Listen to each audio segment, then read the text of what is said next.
Welcome in, everybody. Week 1 is finally upon us. We got the return of Wall Street, the return of the professor himself. How you doing today, man? Great, Kyle. Doing awesome. Excited for the kickoff tomorrow night for our NFL season, Yes. and couldn't come fast enough. Oh, I know. It's like Christmas, but better, right? Wait for week 1. 100%. 100%. Awesome.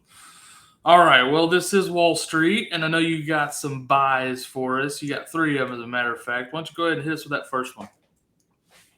Yeah, well, just starting the season, so really tonight we're talking about buys and sells for the season, and I've got 3 strong buys on my radar going into the 24 season. Number one at the top on my list, and this is a guy who's been somewhat polarizing depending on where you go for your fantasy advice.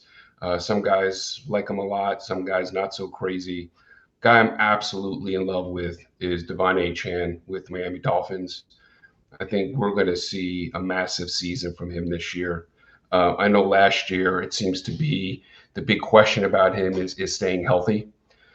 But this guy who carried a heavy workload in college came to the pros as really kind of as a dual athlete, both an elite track star, but and also as a running back.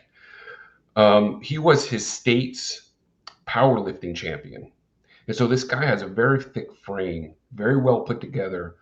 His kind of measurements are not far off. He's kind of almost like maybe a little bit of a shorter CMC.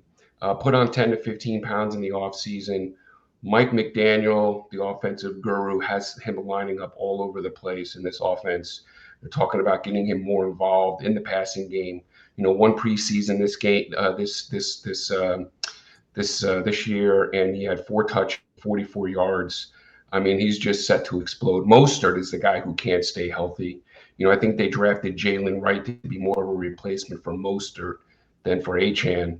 But Achane put up historic numbers last year, and man, this guy is going to be plugged right into the starting rotation. I expect him. And if you watch them last year, the Dolphins, towards the end of the season, they were getting Achane more and more involved in the red zone packages, giving him goal line looks. So I'm not even really concerned about about them utilizing him more in the goal line. Just I'm expecting him to finish as a high end RB1. Yeah, I think where some of that polarization comes in that you were talking about is with Mostert and Jaylen Wright and that workload. But as we tend to say and tend to see in fantasy, is that talent will always shine through in the end. All right, go ahead and give us number 2 guy. Yeah, number 2 guy that I absolutely love. He's a guy, who kind of consistently hangs around in that low end wide receiver 1, maybe wide receiver 2 conversation. I've seen him kind of drop a little bit. Another interesting guy going into the season because of all of the conversations about Brandon Ayuk. But a guy I really, really love this year is Deebo Samuel. Everything you're reading coming out of San Francisco is saying that he is in the best condition he's been in since his 21 All-Pro season. He's a little bit older in age now. He's 28, going on 29. This is a contract year for him. So funny enough, last time he had his All-Pro season was when he was playing for a contract, and we know this guy wants to get paid at least one more time, one more good contract. Had a full off season, has come in tremendous condition, and I like him even more because of the IU holdout, and over the kind of this off season training program, just building a stronger and stronger rapport with Purdy.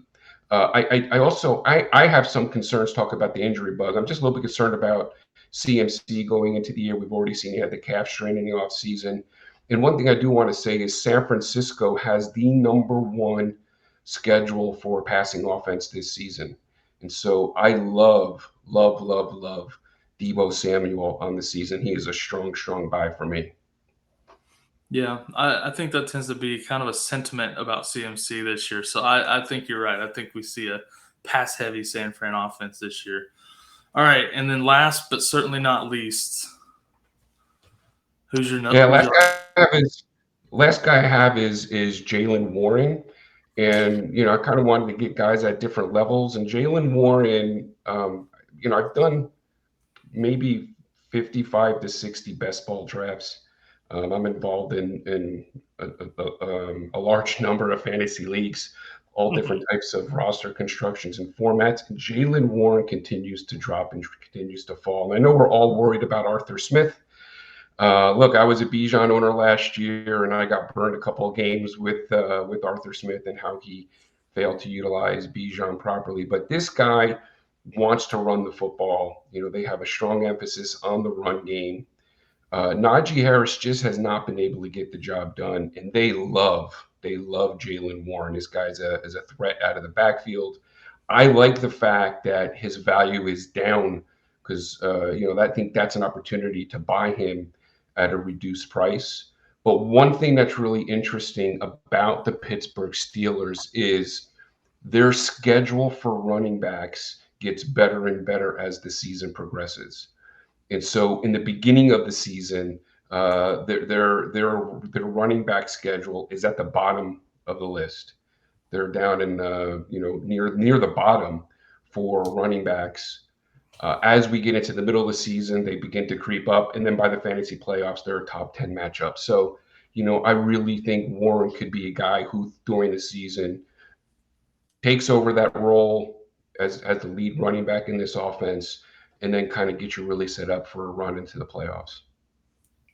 Yeah, I think some of the reason why you might have been seeing him drop is because everybody got a little worried after that hamstring injury, but I'm not worried about it. I don't think you should be either. I've been screaming about Jaylen Warren being better than Najee Harris since last year. So I love that pick. Well, there you have it.